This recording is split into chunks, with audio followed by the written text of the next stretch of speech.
Bonjour et bienvenue dans la chaîne Mathématiques Sciences. Aujourd'hui, je vais vous présenter et expliquer une nouvelle vidéo qui est une vidéo en nombre et calcul sur découvrir la notion de nombre relatif. Alors donc, là, on va la découvrir par le lien de la température, mais tu t'en rendras bien compte que ces nombres, on les utilise pour plein d'autres choses. Et à la fin de cette vidéo, je vais te montrer un petit truc qu'on appelle d'ailleurs des patates. Ok, je vais te montrer ce qu'on appelle des patates. Ok, et donc je pense que ça va bien te plaire cette histoire de patates. Ok, bon, mais avant de passer aux patates, d'abord on va parler de cette notion de nombre relatif.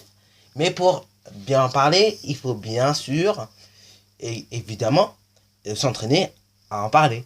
Et donc commencer à se visualiser. Donc pour la visualiser, je vais prendre un exemple que tout le monde aime, la météo. La météorologie plutôt. Ok, mais la météo, c'est la version raccourcie de la météorologie. Ok, pour ceux qui seraient tristes parce que je suis en train de dire météo. Mais météo et météorologie, c'est la même chose. Bon, alors je disais donc, on va prendre l'exemple de la météo, et donc, tout simplement, des températures. Bon, alors, je vous laisse deviner, demain, il faut peut-être, la météo vous annonce que demain, il fera 18 degrés le matin. Alors là, je suis sûr que certains se disent, ouais, youpi, demain, il fait 18 degrés, c'est trop cool, demain, il fait 18 degrés. Oui, effectivement. Effectivement, tu serais bien content parce que demain, il fait 18 degrés. Mais pourquoi tu serais content? Parce que tout simplement, tu sais que 18 degrés, c'est assez chaud quand même. C'est chaud. Et au moins, il fait pas très froid. Ok, 18 degrés, c'est pas non plus proche de 0 ou de moins 4. Ok, et donc là, tu sais qu'il va faire chaud. Par contre, si la météo demain t'annonce qu'il fait moins 18 degrés, moins 18 degrés, là, qu'est-ce que tu ferais? Là, tu serais triste. Là, tu serais dégoûté. Parce que tout simplement, eh ben, tu pourras pas jouer au foot par exemple. Exemple, t'as tes copains là on est en vacances, ok? T'as tes copains, t'as envie de jouer au foot. Demain matin, ce qui fait moins 18 degrés, tu seras pas très content. Pourquoi? Parce que moins 18 degrés, le sol se gélifie, ok? Enfin, il devient plus dur, ok? Il y a du verglas qui s'y installe et tout et tout. Donc déjà, c'est un peu moins chouette, ok? Donc tu peux glisser et tout et tout. Et donc là, en plus, il fait froid. Donc là, tu serais moins content. Tu serais même voire triste parce qu'il fait très froid. Et en plus, tu glisserais et en plus, tu peux pas jouer avec tes copains au football par exemple. Ou au basket. Ou à plein d'autres sports comme le handball ou bien d'autres sports. Également le tennis de table, etc. etc. Ok. Donc vraiment, ça serait triste s'il faisait demain moins 18 degrés. T'es d'accord avec moi? Donc justement, c'est cette notion de nombre relatif que nous allons aborder aujourd'hui. Alors ces nombres-là, je pense que tu les utilises également pour plein d'autres choses. Par exemple, pour une attitude, ok? Donc quand je parle de attitude, je parle de hauteur également. Pour les ascenseurs notamment, je descends au moins deuxième étage, je descends au moins 2, ok? C'est-à-dire 2 niveaux plus en bas que le zéro, que le rez-de-chaussée, à savoir, ok? Tu descends 2 niveaux plus bas que le rez-de-chaussée, ou je monte au quatrième étage, ok? C'est-à-dire tu montes 4 niveaux plus haut que le rez-de-chaussée, etc., etc. Ok, tu l'utilises également pour les profondeurs. Par exemple, la mer n'est pas très profonde, elle a que 500 mètres de profondeur, donc moins 500, ok. Tu les utilises également pour les dates. Par exemple, Charlemagne est né en... Enfin, pardon, Charlemagne est couronné en 800 avant Jésus-Christ, ok. Et donc, ça se fait à Rome, le 25 décembre 800, ok. Et donc, justement, 25 décembre 800 avant Jésus-Christ, c'est 25 décembre moins 800. C'est moins 800 à l'année, ok. Donc là, je pense que je suis bien parlé de la notion de nombre relatif, de où on peut les utiliser. Donc là, maintenant, on va essayer de résoudre notre exercice qui, lui, est sur les thermomètres. Ok. Bon, alors, allons-y donc pour essayer de résoudre cet exercice avec les thermomètres. Bon, alors, j'espère que vous voyez bien les gradations. Au cas où, sinon, si vous ne les voyez pas, je vais les baisser un tout petit peu. Je vais baisser un tout petit peu de zoom. Enfin, je vais essayer d'être plus précis, mais malheureusement, je ne pourrai pas être assez précis. Bon, alors, justement, premier thermomètre. Donc là, on va se fier justement à la température et on va compter tout simplement comme si on se repérait sur une droite graduée ou une demi-droite graduée. Donc là, on part de 0 ici. Et donc là, on va essayer de compter de 1 en 1 pour atteindre 5. Donc allons-y donc. 0, 1, 2, 3, 4, 5. Donc oui, effectivement, entre une unité, entre deux gradations, il y a une unité. Donc, essayons maintenant de déterminer la température qu'il fait. Donc, il fait 1, 2, 3, 4. Sur ce thermomètre-là, il fait 4 degrés. Ok? Donc, on peut le noter d'ailleurs. Donc, voici la petite phrase que vous pouvez noter d'ailleurs. Sur le thermomètre 1, donc le premier thermomètre qu'on a vu, il fait 4 degrés. Ok? Bon, maintenant, passons au deuxième thermomètre, comme nous allons plus le voir. Donc, allons-y donc pour passer au deuxième thermomètre. Donc, voici le deuxième thermomètre. Et donc là, on voudrait encore une fois savoir la température qu'il fait sur ce thermomètre. Enfin, je veux dire, la température que nous indique ce thermomètre. Donc là, pour ce faire, on va faire comme tout à l'heure. On va essayer de faire des petits tests pour voir tout simplement qu'est-ce qu'il y a entre deux graduations. Donc là, on a 0. Et donc là, on va descendre pour aller jusqu'à -5. Donc 0, -1, -2, -3, -4 et -5. Donc entre deux graduations, il y a une unité. Donc allons-y donc pour tout simplement déterminer la température qu'il fait et que nous indique ce beau petit thermomètre. Donc là, il fait 0, -1, -2, -3. Il fait -3 degrés d'après ce que nous indique le thermomètre. Ok, donc là, ce thermomètre-là, je vais le nommer thermomètre 2. Donc on va le noter sur le thermomètre 2. Sur le thermomètre 2, virgule, il fait, cette fois-ci il fait pas 3 degrés, il fait pas encore une fois 4 degrés, il fait pas -4 degrés, mais il fait -3 degrés. Ok? Et degrés en termes de température se note comme ceci, comme on a pu le voir tout à l'heure, dans les dernières vidéos de physique-chimie. Bon, maintenant, attaquons-nous au thermomètre numéro 3, afin de déterminer la température qu'il fait. Ok, donc allons-y donc pour ce faire. Donc, voici le thermomètre 3, et là, encore une fois, on va faire des petits tests pour voir qu'est-ce qu'il y a entre deux graduations.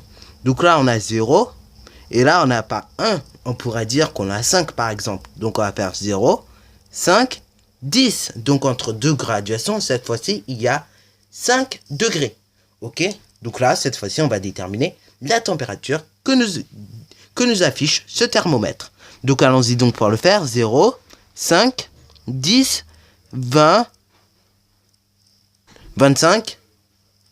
Donc, oui, je recommence. Donc, on a dit 0, 5, 10, 15, 20, 25. Donc, je répète, on a dit 0, 5, 10, 15, 20, 25. Sur le thermomètre numéro 3, il fait 25 degrés. Donc, on peut le noter, voilà, comme ci-dessous. Donc là, je vais baisser le zoom pour le faire.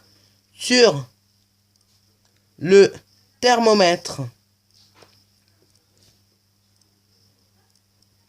sur le thermomètre 3, virgule, il fait, cette fois-ci, il fait pas -25 degrés, mais il fait 25 degrés. Donc, allons-y donc pour déterminer cette fois-ci la température qu'il fait sur le thermomètre numéro 4, à savoir le dernier thermomètre. Donc là, encore une fois, on va faire des petits tests pour voir ce qu'il y a entre deux graduations et après, on détermine, comme tout à l'heure, la température qu'il fait sur le thermomètre. Donc, allons-y donc, là, 0 et là, on a 10. Donc, on va essayer par hasard de faire entre deux graduations de mettre, je sais pas moi, 2. Donc, allons-y donc pour le faire. Donc, 0, 2, 4, 6, 8, 10. Donc, entre deux graduations de ce thermomètre-là, il y a 2 degrés. Ok? Donc, allons-y donc pour déterminer, à partir de maintenant, la température qu'il fait sur le thermomètre. Donc là, on a dit 0, -2, -4, -6, -8, -10, -12. Sur ce thermomètre-là, il fait -12 degrés. Donc, allons-y donc pour noter les résultats. Donc là, je vais dézoomer pour le faire. Sur le thermomètre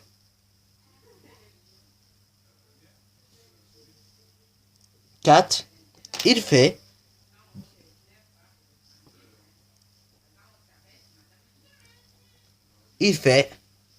moins 12 degrés.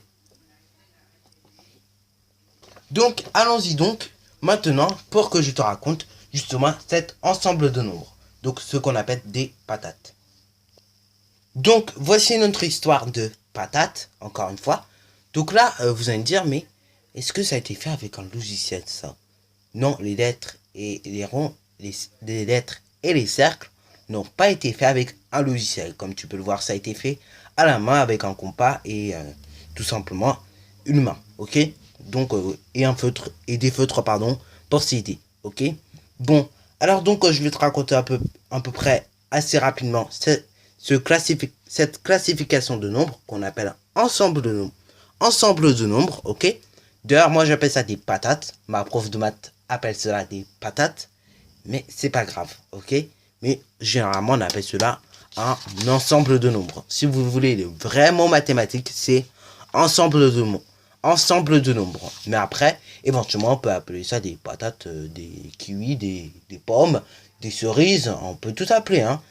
Ok? Mais le vrai mot mathématique, c'est ensemble de nombres. Surtout, n'oubliez pas, hein, parce que ce mot-là, ça va revenir en seconde, ça va revenir en première. Donc surtout, n'oubliez pas. Ce que je vais vous expliquer, si vous ne comprenez pas, c'est pas très grave, à la limite en classe de 5e. Par contre, essayez quand même de comprendre dès maintenant, parce que ceci-là, ce que je vais vous expliquer, ça va vous servir jusqu'en seconde, voire première, ok? Donc, essayez de bien comprendre. Bon, alors donc, les nombres, bah, ça commence quoi? Ça commence comment, je veux dire? Eh bah, ça commence avec des nombres entiers. Ok, la classification, la partie où on met les nombres entiers s'appelle grand N. Ok, comme entier naturel. Ok, donc dans cette catégorie de nombres, on a 0, 1, tout simplement parce qu'au départ, les nombres, on s'en servait pour compter des objets. Par exemple, il y a un stylo, 2 stylos, 3 stylos, 4 stylos, etc., etc. Et donc, on s'est amusé à compter au départ avec les nombres. Bon, après, on s'est aperçu que, bon, c'est bien bon de compter. Mais, par hasard, je sais pas moi, il me restait 37 règles, ok, comme ceci. Donc, 37 règles de édition des concours Kangourou. Et donc, tout simplement, sur mon compte, j'en ai dépensé 38. J'ai dépensé 38 règles. Et donc, justement, on voulait savoir combien de règles il me fallait si j'en voulais, par exemple, 2. Ok? Et donc là, on a été obligé d'inventer ce qu'on appelle les nombres négatifs. Ok? Et donc là, ça se situe dans la deuxième classe qui s'appelle grand Z. Ok? Ça se nomme avec un Z. Bon, alors Z, c'est allemand. Ok? Ça vient de l'allemand. Mais après, je ne me rappelle plus pourquoi et quel mot d'ailleurs qui vient de l'allemand. Ok? Bah après, on s'est aperçu que, ok, les positifs, les négatifs, c'est bien, mais il faut essayer de comprendre. Maintenant, on a essayé d'aller un peu plus loin. Par exemple, j'avais un stylo. Je voulais le partager en deux, et voilà. Bon, je vais pas déchirer mon stylo, c'est pas l'utilité, mais c'est pas l'utilité de la vidéo. Mais voilà, j'avais un stylo, je vais le déchirer en deux, clac. Et ben justement, on obtenait un demi. Et donc là, on a été obligé de créer une nouvelle classe qui s'appelle les nombres décimaux, qui se note d'ailleurs grand D. Bah après, c'est bien beau, les nombres décimaux. Mais après, il a fallu qu'on aille un peu plus loin. Par exemple, pour partager ce gâteau-là, donc imaginons que notre règle là, devienne un gâteau, un beau petit gâteau au chocolat, ou un beau petit gâteau à la vanille, à la fraise, comme vous voulez. Voilà, imaginons que ça devienne un gâteau et on veut le partager en 6. Ok, donc là, on a eu besoin de fractions. Et d'ailleurs, la partie sur les fractions est représentée avec le grand Q. Ok, c'est représenté avec la lettre Q. Bon, alors là, pour tout ce qui est nombres irrationnels et nombres complexes, là, je ne vais pas aller très très loin pour l'instant. Mais dis-toi qu'au moins, vous connaissez quelques nombres complexes et quelques nombres irrationnels. Alors, exemple, donc là, les nombres irrationnels, ce sont des nombres qui ne peuvent pas s'écrire sous forme de fraction. Ok. Exemple, pi, eh ben, on ne peut pas l'écrire sous forme de fraction. Et racine carrée de 2, également, on ne peut pas l'écrire sous forme de fraction. Bon, pour ceux qui ne croient pas, et ça c'est normal, on peut le vérifier à la calculatrice. Donc, vous écrivez pi, donc là on va écrire pi. Pi plus, je sais pas moi, 3,2. Ok, on écrit pi plus 3,2. On appuie sur EX pour exécuter l'opération et on voit quoi? Et ben on voit directement une valeur approchée qui s'affiche. Et donc là, on appuie sur la touche SD qui permet de passer d'une fraction à l'écriture décimale ou inversement. Là, on s'aperçoit qu'on ne peut pas. Ok? Bon, mais par contre, si j'écris à la place de pi plus 3,2, donc là, je supprime le pi, 10, pardon, 2 plus 3,2, on obtient un résultat sous forme de fraction. Et donc, pour passer de la forme fractionnaire à la forme décimale, on appuie sur la touche SD. Et donc là, on obtient 13,4. Alors donc là, c'est des nombres qui ne peuvent pas s'écrire sous forme de fraction. Bon, alors là, si on va un peu plus loin, et là, bon, là, je vais pas t'expliquer ça dans un grand détail. On a des nombres complexes, ok? Donc là, des nombres encore plus poussés, ok? Donc ça, c'est des nombres que tu utiliseras au lycée, ok? Les nombres complexes et même les nombres irrationnels, tu les utiliseras au lycée, pardon. Et donc, les nombres complexes, c'est par exemple du style i ou 1 plus i, ok? C'est un peu plus compliqué là quand même. Bon, je vais pas pouvoir vous expliquer dès maintenant là maintenant, ok? Mais les nombres complexes, c'est des nombres qu'on utilise un peu plus tard au lycée, pardon, ok? Bon, sur ce sujet, à la fin de cette vidéo, sur la découverte de la notion du nombre relatif, sur ce, si tu as bien aimé, n'hésite surtout pas à liker, à commenter et surtout abonne-toi pour ne vraiment que de tes futures vidéos et bon enregistrement à toi en mathématiques.